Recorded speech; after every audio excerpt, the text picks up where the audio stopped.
Je m'appelle Angèle. Je venais d'arriver dans ce quartier il y a quelques années. J'avais mon 4e enfant malade. On a fait le tour vraiment des hôpitaux.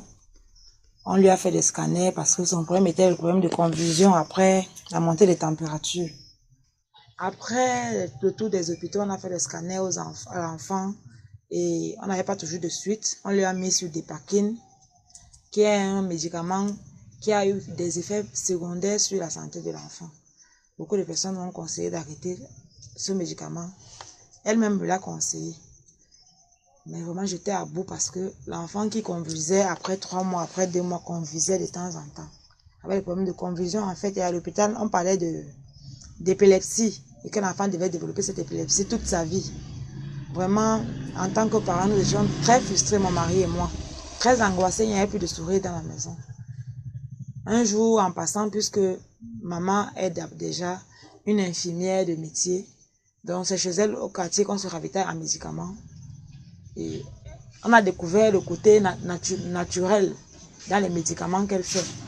Je lui ai donc sollicité. Je lui ai dit, mais est-ce qu'on ne peut pas, sur le plan pharmaceutique, ça ne marche pas, est-ce qu'elle ne peut pas m'aider? Je suis arrivée chez elle un jour, elle m'a demandé de m'aider. C'est comme ça qu'elle prend en charge l'enfant. Elle commence à lui administrer les traitements naturels. Elle écrasait certains médicaments qu'on donnait à l'enfant, on faisait les poids à l'enfant, on faisait boire le remède liquide à l'enfant qu'elle composait au fur et à mesure. En 6 mois, ça veut dire de février à juillet. Vraiment, à partir du premier jour du traitement, l'enfant avait 1 an et demi. Il a commencé les convulsions en fait à 1 an, 8 mois, à 8 mois. Et quand on arrive chez elle, l'enfant a 1 an et demi. Aujourd'hui, il a 4 ans. De ce jour février, je ne me rappelle plus de l'année, l'enfant n'a plus fait de convulsions du début du traitement jusqu'à 6 mois où on avait, nous le couple, on s'est dit, bon, on essaye. On va voir ce que ça va donner. Au bout de 6 mois, vraiment, on s'est dit qu'on a eu beaucoup d'espoir. Je suis toujours dans ce quartier quand je fais ce témoignage. Et vraiment, nous avons lié de grands liens d'amitié, elle et moi. C'est devenu, elle m'a sorti de ce que vous ne pouvez pas imaginer parce que vraiment, une angoisse d'avoir un enfant et on dit à l'hôpital épileptique. Alors qu'il ne s'agissait pas de ça en fait. On n'a pas trouvé le vrai problème de l'enfant à l'hôpital. On a fait le scanner, on a découvert ce qu'ils appellent des lésions, je ne sais pas comment ils appellent. On a branché les appareils sur la tête de l'enfant, ça faisait même très peur. Mais vraiment, aujourd'hui c'est une famille pour moi parce que ce qu'elle m'a fait, je ne pourrais jamais payer assez ce qu'elle m'a fait. Je ne sais même pas si je pourrais lui dire merci. C'est mon seul garçon, je n'ai que des filles. Alors la joie et l'avenir de l'enfant. En passant aussi, j'ai une belle-mère qui est venue à la maison, malade. Elle avait un problème de... En fait, à l'hôpital toujours, on parlait de trous dans l'estomac. Elle avait toujours les toux persévérantes. Et quand elle toussait, elle crachait de grosses mottes de sang au point qu'elle pouvait remplir 2 litres. 1 litre même. Dans son parcours, elle était toujours rejetée de maison en maison. Je l'ai accueillie chez moi.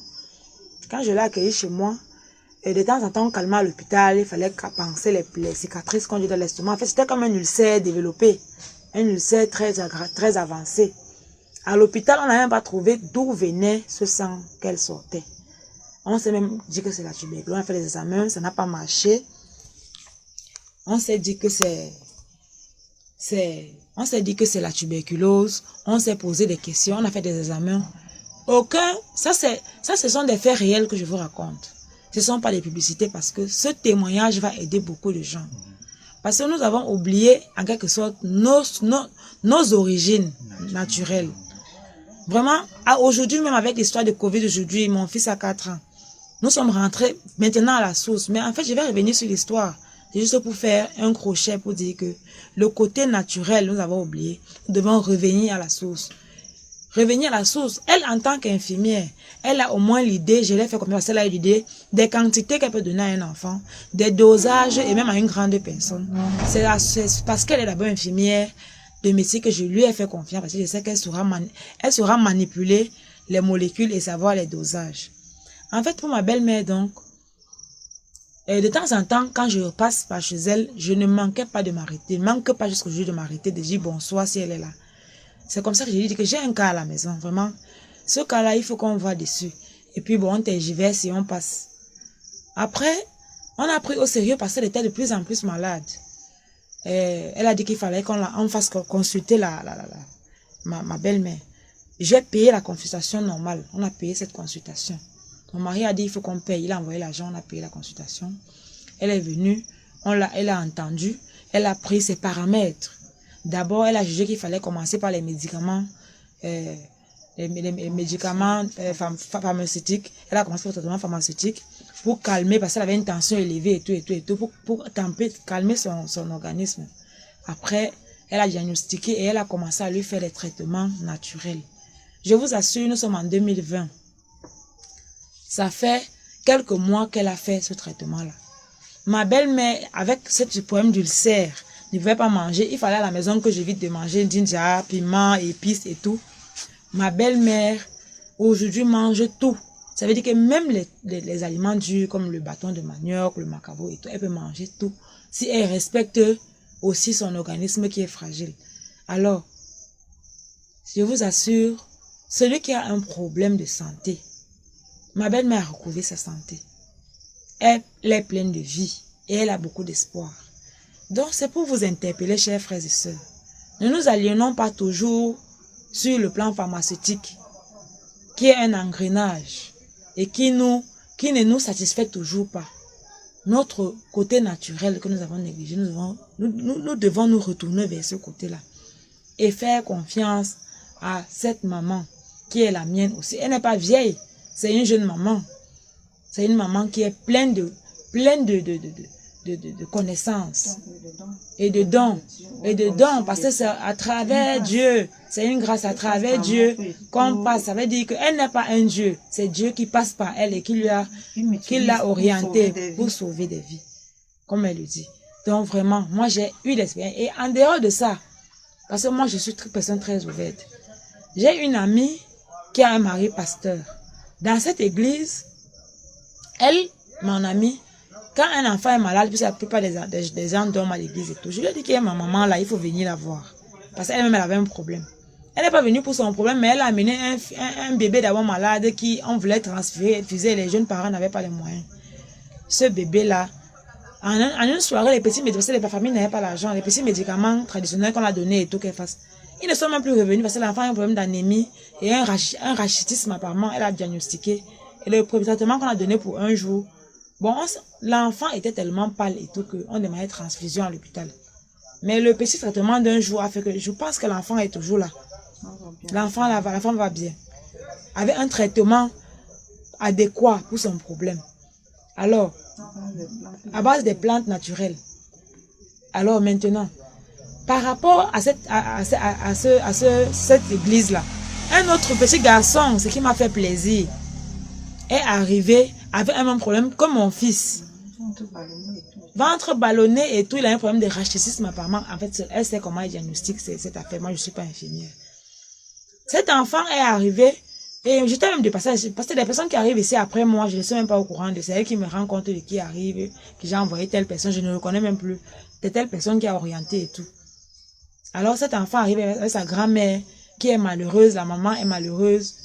C'est la grand-mère qui amène l'enfant.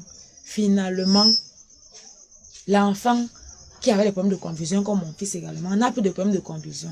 Donc vraiment, une maman qui a un enfant qui a des problèmes de confusion à l'hôpital, et vraiment, c'est ça, comme on dit à l'hôpital, ça continue, ça devient des épilepsies. Et aucune mère n'aimerait avoir un enfant épileptique.